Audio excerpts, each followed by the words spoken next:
Hi everyone, I'm Randy Zuckerberg. We're here in the social media corner at the World Economic Forum in Davos, and what a serendipitous moment. This is what they talk about when they say having a Davos moment. We were just sitting here and all of a sudden feeling so lucky to have the presence of Leonel Fernandez and Margarita Cedeno de Fernandez from the Dominican Republic sitting right here at the table with me. Thank you so much. Well, thank you, Randy. Thank you for having us. And I understand this is your first time here in Davos at the World Economic Forum. Yes, it is. It is our first time, and it's been quite an experience to see and hear so many different ideas that are being discussed and debated about world affairs, but all the challenges that the world is facing at this moment and the impact it may have worldwide. So it's been a quite amazing experience. Even though before we had some relationship with the World Economic Forum, but more in Dubai. It was 2 years ago, and then also in Latin America, in Colombia, in the Latin American World Economic Forum. So there has been some sort of linkage in the past with the World Economic Forum, but this is the first time here in Davos, yes. So what would you say are some of the major topics that are being covered here this year? I think it has to do with the global financial crisis, the economic recovery, the climate change challenges that we are facing. All that has to do with poverty reduction, economic development. All of these ideas have been tossed out here, and of course we're learning a lot, looking at different perspectives of all these problems, and perhaps coming out with best practices and solutions that we can even implement in our country back in the Dominican Republic. So now, are you speaking on any panels or sessions here? Yes, last night we spoke at a dinner with other Latin American leaders, with the President of Mexico, Calderón, the President of Colombia, President Juan Manuel Santos, the President of Panama, Ricardo Martinelli, and myself, as well as the new Foreign Minister of Brazil. And we spoke about Latin American problems, especially what are the challenges politically, economically, socially, where we're standing, and exactly how are we going to overcome those challenges. So we're sitting here in the social media corner. Latin America has been a tremendous area of growth for Facebook and for technology and social media in general. How are you seeing the use of social media in the government? Well, we have been using social media in the government. For example, the presidential web page has also Can you tell where can people find that?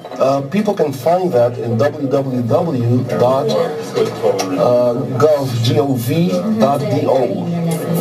And I also know that the First Lady has her own webpage, and she also is using the social media. So maybe you can tell them where exactly they can find you. Yes, well, I have Facebook. Yes, it is the Despacho Primera Dama, and also Margarita Cedeno. We have both of them, and we share experiences and some ideas to help people to get out of poverty, how to develop themselves, and also how technology can impact in their life, in their quality of life. So it is a very useful tool that we are using there in DR. I think we are very fans of Facebook and Twitter also. Both of them, the competence. It's so exciting to have world leaders that are so open using technology like yourselves. Now we have a few questions that are coming in. Someone is asking, where do things stand in your country a year after the Haiti earthquake?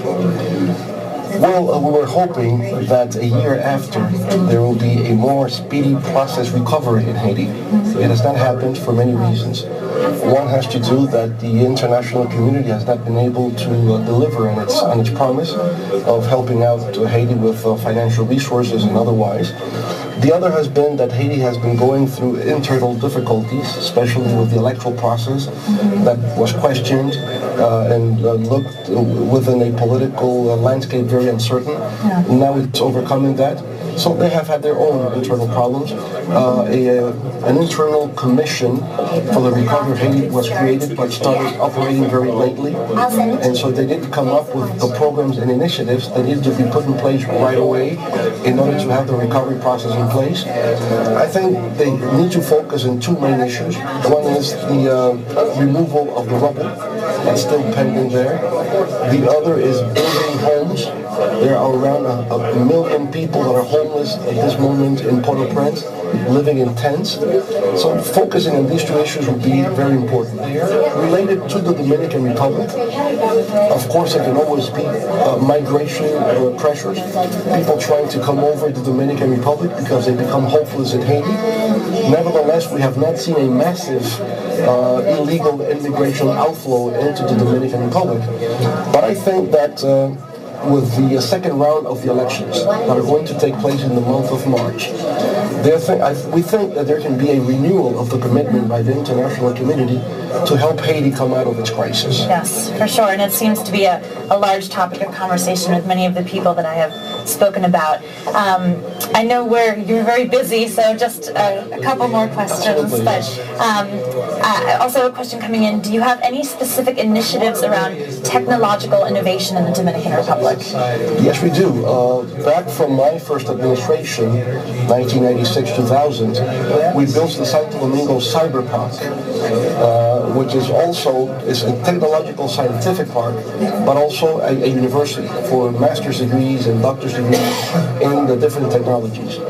We have been able to attract over 30 or 35 global companies to operate within the cyber park in the different technologies.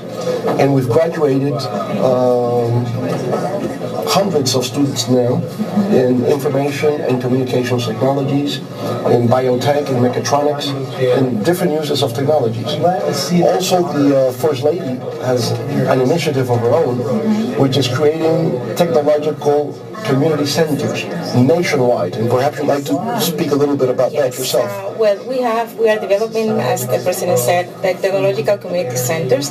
They are in rural areas and very poor areas also. And we are trying, our objective is reduce the gap between the digital gap between the people in the city and those in the rural areas, and to use the technology in a useful way, in a positive way, which is how it can impact their life to get some human development in those people. So we also have the radio, the community radio, which allows us to give some messages, education, prevention, intervention in health, for example, education.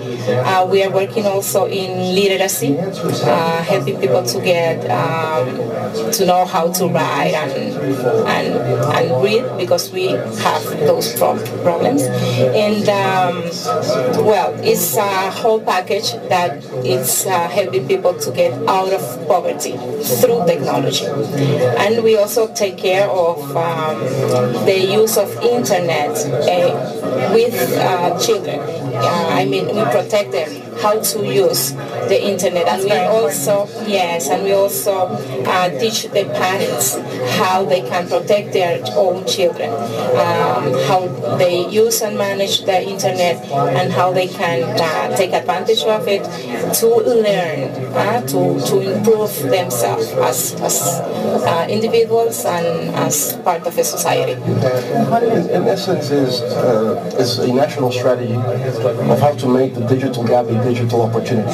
And so we have this with the First Lady, but also we have e-government initiatives with different government agencies. We have computer labs in every public school in the country so that children can have access to the internet and become digital literate. Maybe future programmers for Facebook. Of course. I think we should introduce also Facebook at that level. Yeah, absolutely. But anyway, final question for you. What are you most excited for as the World Economic Forum wraps up? I think coming up with new, fresh ideas about how to address major global challenges. When you come out here, you know that you're not helpless or hopeless. I think that you can count and rely on new partnerships, people that are reflecting about what's going on in the world, do not see it from a pessimistic viewpoint, but instead they see that we're going through a period of radical changes, that we're going through a creative destruction. It's an old world that is dying. It is a new world that is coming to life. And so we just need to put the right ideas in place and in the future it will be a better world than the one we have today. So this is what really excites us and make us understand that what we do has a meaning. Becoming engaged, becoming active, advocate for certain causes has a meaning, has a sense.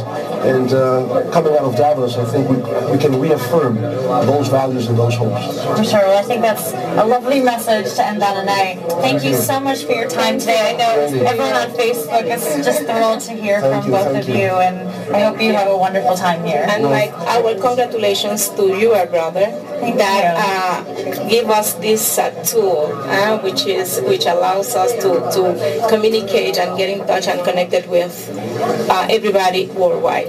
And congratulations to both of you for just doing such an amazing job and paving the way for world leaders to use technology well. Thank you, Randy. Thank you. Best wishes to you. Thank you so much. Right? Take care. Thank you so much. Okay, good luck.